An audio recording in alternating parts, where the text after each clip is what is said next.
Welcome, everybody, and thank you so much for your time today. My name's Matt from CloudGuard. I'm delighted to be joined by my colleague, Rob. Would you mind introducing yourself, Rob, to the audience? Yeah, thanks, Matt. I'm Rob Stemp. I'm the CEO behind the company that built Fractal Scan Surface. So with Fractal Scan Surface, we help organizations understand their attack surface. So that's all the things on the public internet that are exposed and vulnerable to hackers. Every company has a digital footprint, and it's very easy to miss or forget something. So Fractal Scan helps you keep track of all these things, the assets, and it tells you when any of those assets need updating or not correctly configured. We work closely with many financial services organizations, helping them secure their online estate. And I'll go some of the results we've had with 20 or so UK-based financial services companies. But for now, I'll hand over back to Matt.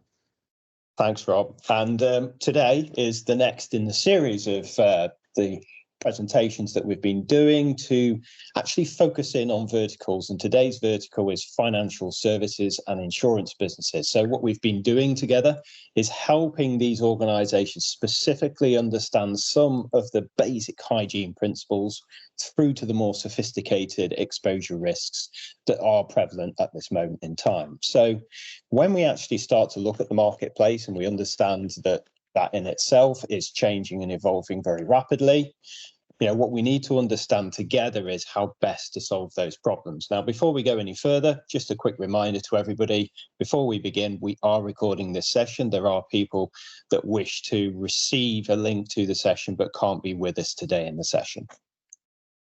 So let's have a look at some of the specific challenges financial services organizations are experiencing at this moment in time. Well, we know that they have all classifications of data, and much of that data is of a sensitive nature. 54% of financial services CEOs state that they're well prepared for a cyber attack, but that still leaves a very significant proportion that believe that they are not well prepared. We know that there is a huge volume of transactions that are undertaken in this sector, and both of those variables make them very attractive to cyber criminals and the malicious fraternities that are out there. 1.5 million circa people are employed across financial services last year, so a lot of organizations, and the National Cybersecurity Centre is very concerned about the volume of activity, very specific, very sophisticated activity that's targeting organizations, and also measuring the impact tolerance of that. Across the sector, 80,000 financial and insurance businesses operate. About 30,000 of those are unregulated at this moment in time. So again, an important separation to actually experience, because the level of cyber maturity, the level of external exposures may be different between those two groups. The ICO confirmed to us that 640 breaches were reported in 2023, a significant increase over the previous year. And we've seen a very stark increase in terms of attacks against insurance organizations and resulting data breaches. The UK still is the most targeted in terms of DDoS attacks. About 30% of all attacks are DDoS related at this moment in time. And we've seen some very, very high profile, very disruptive attacks, very sophisticated attacks. The ICBC, the Iron Markets, and Bank of America to name but a few within the financial services sector. But actually, when we look at this, from a financial services point of view, 21% of all data breaches relate to ransomware related attacks. And it's how they're finding weaknesses, how they're looking at organizations in the financial services and insurance sectors and saying, how are you managing vulnerabilities? How are you mitigating these? And what kind of time frame do you look for? Because what we've seen is a very stark increase in the speed at which vulnerabilities either are fuzzed, so they're identified, and exploited. And that period of time reducing down through automation and AI from the nefarious actors is absolutely critical for customers to understand their landscapes and understand how to mitigate and resolve vulnerabilities that are released or identified by vendors as quickly as possible. 35% of all attacks resulted in some form of data breach or data exfiltration. It's very, very difficult, as we all know, to then manage that. And 38% of all data breaches related to credential harvesting and/or impersonation and compromise. What we know is there's still a very, very high percentage within insider threat, 52% increase in impersonation and social engineering attacks, and we've seen really multi-layered attacks take place. Another reason that external vulnerability analysis, external attack scanning is so important to businesses right now.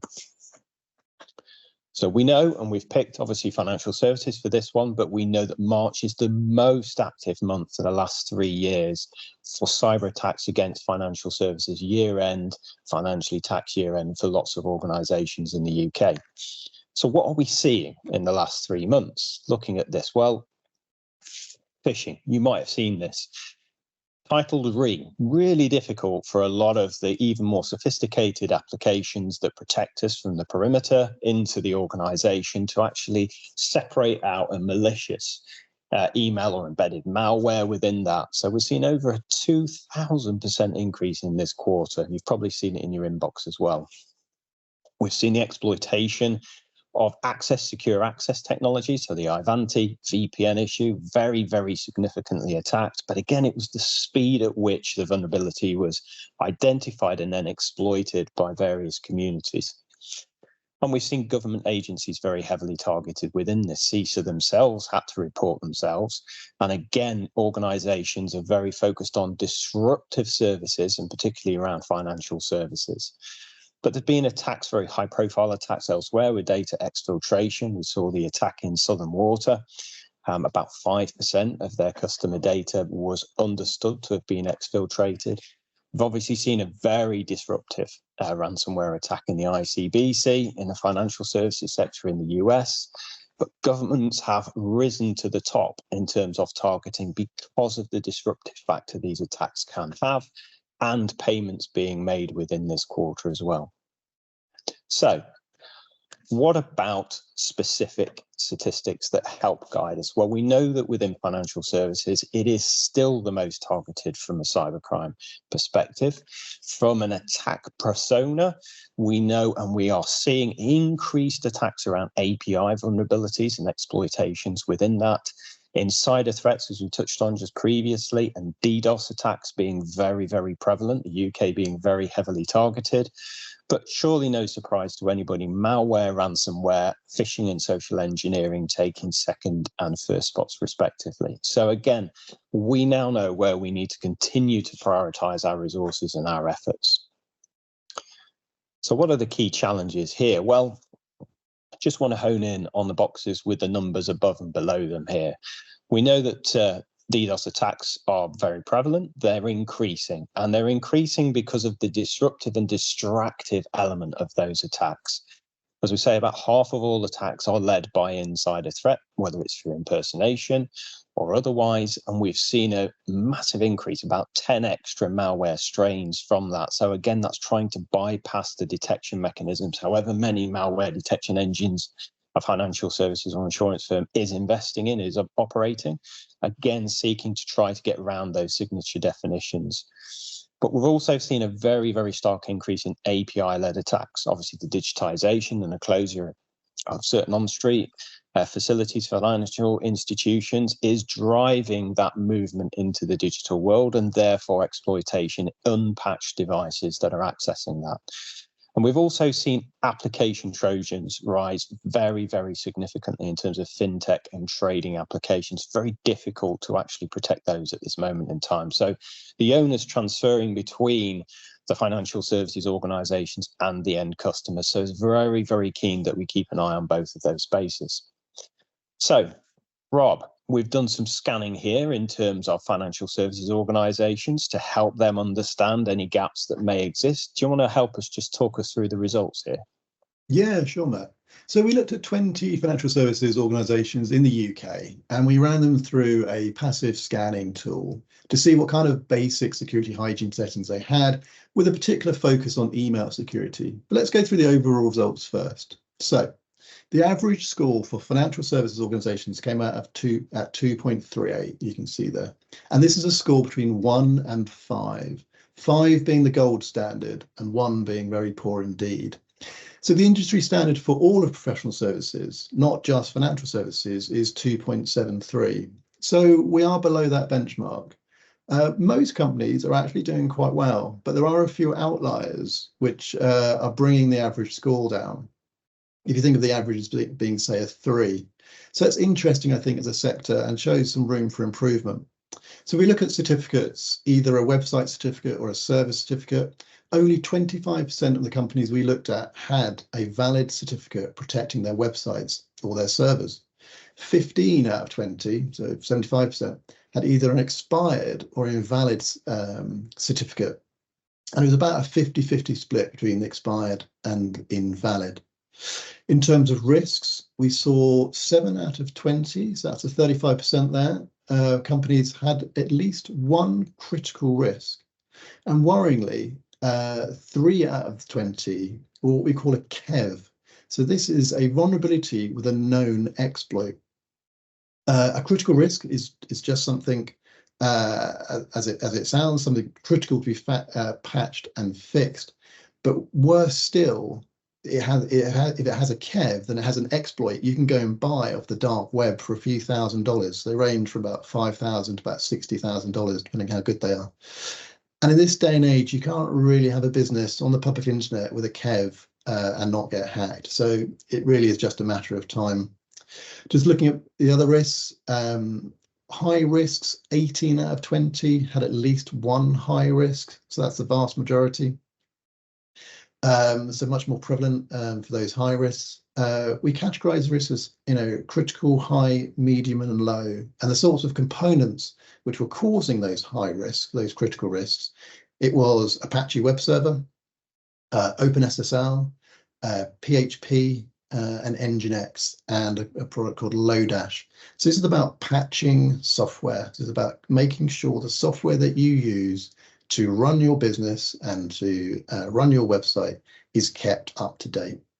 So this gives us a summary of what we're seeing when we're scanning using readily available attack surface management tools like Fractal Scan. And the thing is, these are the same techniques that hackers use to discover the risks on a business. So let's now focus on email, and let's look at DMARC, which is domain-based message authentication reporting and conformance. 40% had a correct DMARC record. 7 out of 20, the record existed, but no action was taken. So DMARC is a way of basically telling your email provider what to do with email you believe to be spoofed or spam. So in this case, they had done the hard bit. They'd set a DMARC record, but they weren't taking any action with it. And typically you'd send it to quarantine or you'd reject it. And I feel this is a bit of a missed opportunity. If we look at sender policy framework, the SPF, this is much better. We have 19 out of 20, so 95% have a valid SPF record, which is great. There was only one that was invalid. We did find 3 that were missing subdomains. So this would be a subdomain that their organization is sending emails from, and this is quite common. In fact, we do this. It might be, sending from marketing, your marketing email from a separate subdomain, something like marketing or mail.yourdomain.com. But you do need a separate SPF record to cover this subdomain. So moving on to DKIM, domain key identified mail. This is pretty good. 17 out of 20, so 85% have a valid DKIM record. So in summary, SPF, Sender Policy Framework, DKIM, Domain Key Identified Mail, and DMARC, Domain-Based Message Authentication Reporting Performance, they act as a layered security system for your emails. SPF is like the first checkpoint, ensuring that the sender IP address matches the domain name you're sending the emails from. DKIM adds an extra layer of security by attaching a unique digital signature to each email, confirming the email indeed does come from you and hasn't been tampered with. And DMARC brings everything together, acting like a head of security. It uses the information from SPF and DKIM to make a final decision on how to treat emails that don't pass the checks. Together with these 3 protocols in concert working, they effectively make sure that your email is authenticated, safe, and trustworthy, giving you much better email security. And what we find certainly with our financial services, but with all our clients, if they set these 3 correct, they receive drastically less spam. And it's almost impossible to spoof and do things like invoice fraud and other things. So I'll pass back to Matt, who will go through some of the domain squatting risks we're seeing. Thanks, Rob. And again, just coming back, just reminding everybody, as Rob said, the significant reductions that we can see in financial services organizations where these basic hygiene principles from a cyber external vulnerability point of view are set, and the increase in phishing emails and the fact that it is still the #1 rated risk in terms of organizations. And indeed, obviously credential hijacking and credential impersonation and theft. So again, just getting those basic principles in place is super, super important for organizations. The other area that phishing attacks actually occur is around domain or typo squatting, as we refer to. So with domain check records, we're looking at this across financial services. So we were seeing typically within the organizations we were scanning, quite a large sub-scan of that, around about 17%. That's actually higher than the total average for all businesses that we see in terms of this. So good housekeeping, but still room for improvement. From a social engineering point of view, financial services scored 19 against the industry average, but it's the volume of social engineering that is increasing in the financial services industry and in insurance space, particularly insurance, as we've seen from that earlier statistic. So again, more to be done there to help continue that progress. And from a brand protection point of view, scanning it, looking for the hashes that are out there in terms of images and websites that are being scraped and set up. And as Rob said, one of the key things that we've seen is this sign one malware. So they're trying to basically subvert or divert website traffic using plugin vulnerabilities within your website. So it's not just Apache, it's the plugins that are running across your website where they're actually just redirecting or misdirecting traffic from those typo domain squatting type environments through brand compromise. And actually, financial services do this quite regularly and quite well in terms of brand protection. But again, more needs to be done because they are so heavily targeted.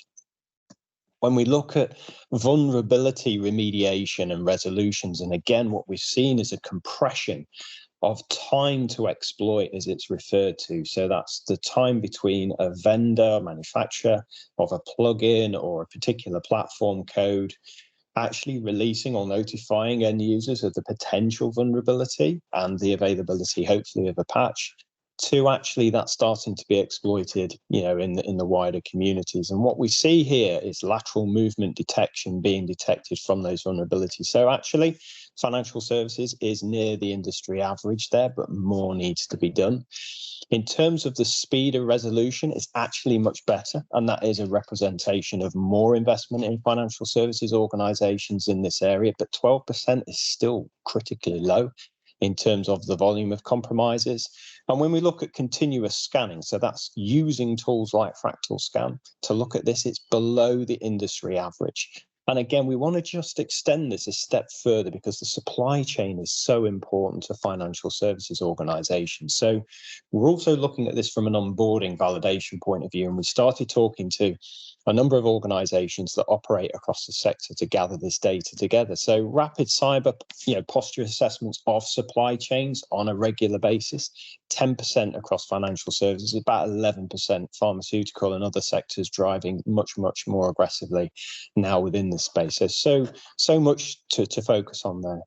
Partner email security hygiene. So again, not just DKIM, SPF and DMOC settings, but this is looking at other connections, when businesses make changes within partner and supply chain or digital interfaces. Again, financial services doing a huge amount in the space, 34%, putting in place security hygiene in partner chain. So again, really good statistic, but there needs to be room for improvement there.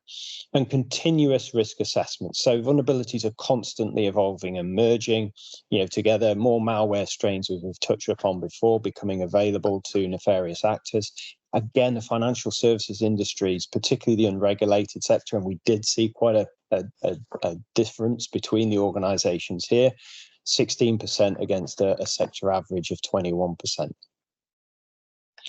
So again, what we do between ourselves in terms of Fractal Scan and CloudGuard is continuously help organizations build more effective cybersecurity strategies, more effective automated responses to those vulnerabilities, all the way through the life cycle. So constantly looking at how we're discovering and detecting this, and again, escalating those as quickly as possible, and hopefully using automation, using progressive automation to optimize the response to test, from a blue team and a red teaming point of view, to embed that learning and to constantly plan and review changes within your environment.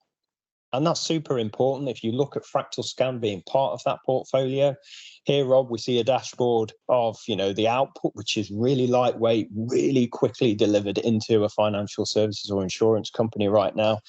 But it presents a really easy to understand traffic light driven system. If you wouldn't mind just explaining it to us.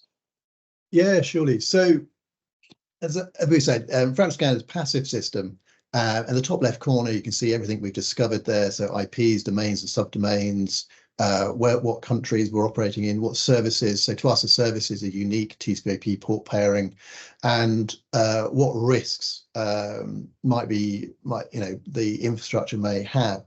What we do is we use the NIST, which is the American system for classifying and collating known vulnerabilities. So they're called CVEs, common vulnerabilities and exposures. And where we get a accurate version number for a software component or a service that you might be using that has a known vulnerability, then we classify those into 4 areas. You see that radar diagram: vulnerabilities, websites, email, and network. And you can see there we're scoring a 1 out of 5 at the moment because there's 2 critical risks there. And you might say that's a little bit harsh, but it's the lowest common denominator. It's those 2 critical risks that will get you in trouble. The email's a good score of a 4, network and vulnerabilities is a 4 and a 3. But there are 2 critical vulnerabilities, and that will be basically the thing that stuffs you. You can see there just on the checks on the left-hand side, we don't just sort of say, here are all the problems. We also say, here are all the things that we have checked and you are doing correctly. So to get the statistics for SPF, DKIM, and DMARC, I simply just went through those checks on the left-hand side there and sees which ones were green ticks or red crosses. And it's so easy to misconfigure things like SPF and DMARC. It's not particularly complicated to set, but there are so many things that can go wrong, and unfortunately does go wrong. The rest of them there, we classify the risks into actions. We'll give you a bit of an action plan, and then we score things like risks, the domains, IP addresses by their risks. That's a very quick tour through. I'll hand back over to yourself, Matt, and see what's next. Thank you very much, Rob. So thank you everybody for your time today. Thank you for listening. I hope that's been beneficial to you. If there's anything that's raised any concerns, would you like more information on Fractal Scan or the CloudGuard services, please feel free to reach out to either Rob or myself after the event. Thank you for your time today.